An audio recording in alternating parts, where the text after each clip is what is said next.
لیکن اب تو اماں کے تیور ہی بدل چکے تھے. کہنے لگی کہ میں اپنی بہو کا خود خیال رکھوں گی, اس وجہ سے تمہیں فکر کرنے کی ضرورت نہیں ہے. اماں کی باتیں مجھے عجیب تو لگ رہی تھی مگر میں نے نظر انداز کر دی تھی. خیر اس وقت اماں نے مجھ سے 10,000 روپے لے لیے اور بازار چلی گئی. ان کے جانے کے بعد بھی میں نے شاہانہ سے بات کرنے کی کوشش کی مگر شاہانہ کچھ عجیب سا رویہ دکھا رہی تھی. لگتا تھا وہ مجھ سے کچھ چھپا رہی ہے یا پھر بتانا نہیں چاہتی, لیکن میں نے اس سے زیادہ اصرار کر کے پریشان نہیں کیا. میرے دل میں ایک ہی بات تھی کہ شاہانہ اپنی مرضی سے اپنی زندگی گزارے, خوش رہے اور اسی طرح ہمارا آنے والا بچہ صحت مند رہے. بس میری اتنی سی آرزو تھی. میں نے شاہانہ سے کوئی بات نہیں کی. کہیں شام کا وقت تھا, 5 بجے تھے جب گھر کے دروازے پر دستک ہوئی. اماں اندر داخل ہوئی تھی. انہوں نے بڑا سا کالے رنگ کا شاپر اٹھا رکھا تھا. اماں یہ کیا ہے؟ بیٹے میں کچھ گوشت لے کر آئی ہوں تمہاری بیوی کے لیے, آخر اس کا خیال بھی تو رکھنا ہے. اماں نے بڑے مکارانہ انداز میں یہ بات کہی تھی. ماں کے بارے میں ایسے الفاظ کہتے ہوئے مجھے خود شرم آ رہی ہے مگر پتہ نہیں کیوں اماں واقعی ان دنوں بہت مکار اور چلاک لگنے لگی تھی. ان کے ہر ایک انداز سے تیزی چھلکتی تھی. خیر میں چپ ہو گیا تھا. اماں نے وہ کالے رنگ کا شاپر اوپر ڈیپ فریزر میں رکھتے ہوئے مجھے سختی سے تاکید کی کہ یہ گوشت اور کوئی نہیں کھائے گا. یہ گوشت میں صرف اپنی بہو کے لیے لائی ہوں, یہ وہی کھائے گی. تم لوگوں کے لیے میں علیحدہ مرغے کا گوشت لے کر آؤں گی, پر یہ بہو نہیں بیٹی ہے. ہمیں اس کا خیال بیٹی سے بڑھ کر رکھنا ہوگا ورنہ لوگ کیا کہیں گے کہ ہم اپنی بہوؤں کی عزت قدر نہیں کرتے. اماں بڑی مختلف باتیں کر رہی تھی. گوشت فریج میں رکھنے کے بعد انہوں نے سبھی کو یہ بات بتا دی کہ یہ گوشت کوئی نہیں کھائے گا سوائے شاہانہ کے, کیونکہ شاہانہ نے بچہ پیدا کرنا ہے, اس لیے یہی گوشت کھانا ضروری ہے. ڈاکٹر کی خاص ہدایت کے مطابق تازہ اور مہنگے والا گوشت لے کر آئی ہوں. اماں کی اس بات سے مجھے اتفاق نہیں تھا. اماں کبھی بھی مہنگی چیزیں نہیں لاتی تھی. بہرحال دن یوں ہی گزرنے لگے مگر اگلے ہی دن اماں نے مجھے حیران کر دیا. اماں اس گوشت کی یخنی بنانے لگی جبکہ انہوں نے ہم سب کو کچن میں آنے سے منع کر دیا تھا. خیر میں نے کوئی اعتراض نہیں کیا کیونکہ بظاہر یہ ساری چیزیں اماں ہمارے بھلے کے لیے ہی کر رہی تھی. اس دن گھر میں بہت بے چینی سی تھی. اماں نے گوشت پکا لیا, پکا کر کھانے کی میز پر رکھا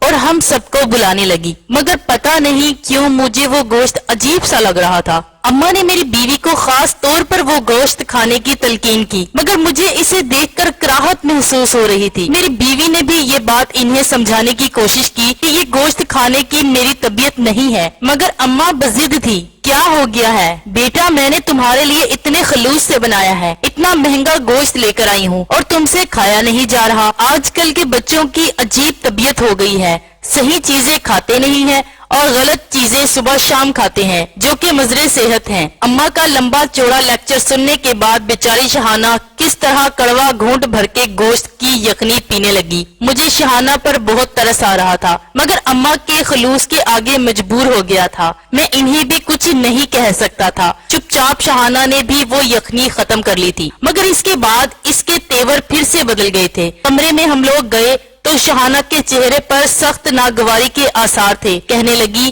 میری طبیعت خراب ہو رہی ہے, مجھے ڈاکٹر کے پاس جانا ہے, لگتا ہے کہ مجھے الٹی آ جائے گی, معدے میں جلن ہو رہی ہے. شاہانہ کی باتیں سن کر میں پریشان ہو گیا تھا مگر اماں باہر کھڑی یہ ساری باتیں سن رہی تھی. اماں نے میری بیوی کو تسلی دیتے ہوئے کہا کہ ایسا کچھ نہیں ہے بیٹے, اس کے شروع کے دن ہیں.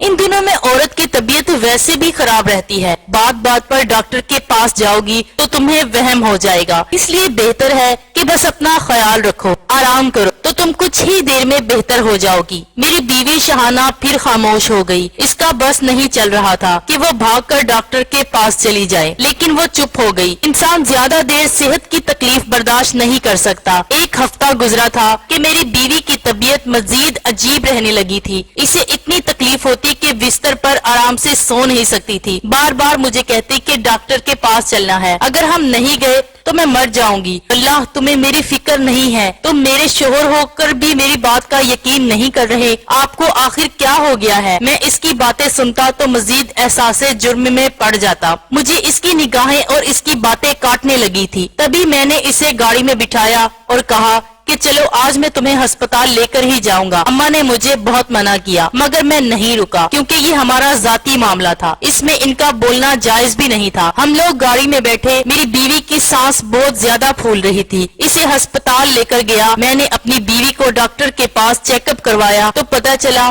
میری بیوی آخر ڈپریشن اور بے چینی کا شکار تھی، جس کی وجہ سے ہمارے بچے کو بھی نقصان ہو سکتا تھا۔ ڈاکٹر نے مزید بتایا کہ میری بیوی کے خون میں چربی بڑھنے لگی ہے، اس کے لیے ہمیں اب کم چربی کھانا ہوگی اور ساتھ ہی ساتھ تھوڑی بہت چہل قدمی بھی کرنی چاہیے۔ یہ بات سن کر میں بہت پریشان ہو گیا تھا کیونکہ میری بیوی تو پھرتیلی سی تھی، کبھی بھی اسے کوئی ایسی سستی کی شکایت نہ ہوئی تھی، مگر اب اس کے جسم پر چربی بڑھنے لگی تھی۔ یہ بات بڑی خطرناک تھی۔ گھر جب میں آیا تو میری اماں میرا انتظار کر رہی تھی، مجھے دیکھتے ہی کہنے لگی کیا بتا دیا تمہیں ڈاکٹر نے؟ تم لوگوں کو اللہ پر یقین نہیں ہے، اپنی ماں پر یقین نہیں، تم جیسے لوگ صرف اور صرف برباد ہوتے ہیں۔ اب دیکھ لینا، مجھ سے شرط لگا لو، تمہارا بچہ تمہارے لیے باعث سکون نہیں ہوگا، اسے پیدا ہونے تو دو، دنیا میں آنے تو دو، تم پچھتاؤ گے، تم اپنی ماں کی نافرمانی کر کے بری طرح پچھتاؤ گے۔ تمہیں ابھی سمجھ نہیں آ رہی تم کس برے راستے پر چل پڑے ہو، لیکن ایک بار تمہاری اپنی اولاد اس دنیا میں آ جائے تو تمہیں سمجھ آئے گی کہ تم نے کتنی بڑی خطا کی ہے، اپنی ماں کی نافرمانی کر کے تم نے کتنا بڑا گناہ کیا ہے۔ اماں کا رویہ تو مکمل طور پر بدل چکا تھا۔ اب میں یہی توقع کر رہا تھا کہ اماں کم سے کم ایک ہفتہ ہم سے بات نہیں کریں گی، کیونکہ عموماً جب انہیں اتنا زیادہ غصہ آتا تو پھر وہ ایک ہفتہ ہم سے کلام نہیں کرتی تھی، اپنا کھانا پینا بھی علیحدہ کر لیتی تھی،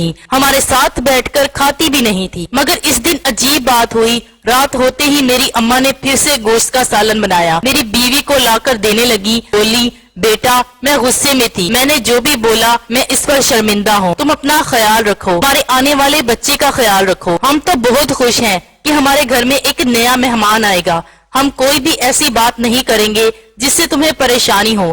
اماں کا بدلتا رویہ میرے لیے باعث پریشانی بھی تھا اور باعث حیرت بھی تھا۔ میں نے اس وقت تو انہیں کچھ نہیں کہا، مگر اب مجھے اس پر شک بڑھ چکا تھا۔ میں اپنی اماں کا پیچھا کرنے لگا، اس پر نظر رکھنے لگا۔ اب مجھے پتا چل رہا تھا کہ زیادہ تر وقت وہ گھر کے باہر گزارتی ہیں، کافی دیر گھر سے غائب رہتی ہیں۔ اس بات نے مجھے جہاں چوکنا کر دیا تھا وہی میری اماں کے بارے میں بدگمان بھی کر دیا تھا، اور پھر میری بیوی شہانہ مجھے کوئی بات نہ بتاتی تھی، میں اس کے ذریعے سے بھی کوئی معلومات حاصل نہیں کر پا رہا تھا، اس لیے جو کرنا تھا مجھے خود ہی کرنا تھا۔ اس لیے اب میں اپنی اماں پر گہری نظر رکھے ہوئے تھا۔ شام کے 7 بجے کا وقت تھا، معمول کے مطابق گھر میں چہل پہل سی تھی۔ اماں عموماً گھر سے اسی وقت غائب ہوتی تھی جب گھر میں زیادہ لوگ ہوں، بول چال ہو، تاکہ کسی کو اماں کا خیال ہی نہ آئے، کوئی نہ کوئی کچن سنبھال لیتا اور کوئی باقی ذمہ داریاں نپٹا دیتا۔ اماں کا تو کسی کو خیال ہی نہیں آتا تھا۔ 7 بجے کے قریب اماں ہم سب سے آنکھ بچا کر اپنے کمرے میں چلی گئی، میں نے ان پر نظر رکھے ہوئے تھا۔ جب وہ باہر نکلی تو خالی ہاتھ نہ تھی، ان کے پاس ایک چھوٹا سا بیگ تھا جسے انہوں نے اپنی چادر میں چھپا رکھا تھا۔ میں اماں پر اس بار شک کی نظر سے دیکھ رہا تھا۔ دروازے تک آتے ہوئے انہوں نے کوئی 4 بار پیچھے پلٹ کر دیکھا کہ کہیں مجھے کوئی دیکھ نہ لے۔ گھر سے باہر نکلتے ہی انہوں نے اس بیگ کو کھولا اور اس میں سے ایک برقع نکال کر پہن لیا۔ یہ برقع کالے رنگ کا تھا۔ اماں نے اوپر چادر اوڑھ لی اور دبے قدموں میں چلنے لگی۔ میں بھی اپنی اماں کا پیچھا کرنے لگا، کیونکہ میں ان لوگوں میں سے نہیں تھا تو بے انصافی پر خاموش رہ جائیں۔ ان کا پیچھا کرتے کرتے میں کافی دور آ گیا تھا۔ مجھے لگنے لگا جیسے میں اپنے گھر سے تقریباً 3-4 کلومیٹر دور آ گیا ہوں۔ اماں بھی بڑی تیزی سے چلتی جا رہی تھی۔ پہلے تو میں تھک ہار کر ان کے پاس جانے والا تھا، پوچھنے لگا تھا کہ آپ کہاں جا رہی ہیں، مگر یوں تو اماں نے کبھی بھی اعتراف جرم نہیں کرنا تھا۔ تبھی میں نے دیکھا کہ وہ ایک باڑے کے اندر داخل ہو رہی تھی۔ سامنے کا منظر دیکھ کر میرے قدموں کے نیچے سے زمین نکل گئی۔ باڑے کی زمین پر ایک گدھا لیٹا ہوا تھا جسے شاید ابھی ذبح کیا گیا تھا۔ اماں نے وہاں پہنچتے ہی اس آدمی کو بلایا اور کہا کہ مجھے جلدی سے 5 کلو گوشت ابھی ڈال کر دے دو، باقی کا گوشت میں خرید تو نہیں سکتی لیکن تمہیں اس کے پیسے ضرور ادا کروں گی تاکہ تمہارا نقصان نہ ہو۔ ظاہر ہے تو نے میرے لیے اپنا اتنا قیمتی جانور ذبح کیا ہے، تم اس پر دودھ اور باقی سامان وغیرہ لاد کر لے جاتے ہوگے، لیکن میری وجہ سے تمہیں یہ ذبح کرنا پڑا۔ میں تمہاری محنت کو ضائع نہیں جانے دوں گی۔ اماں نے اس آدمی سے کہا تو وہ کہنے لگا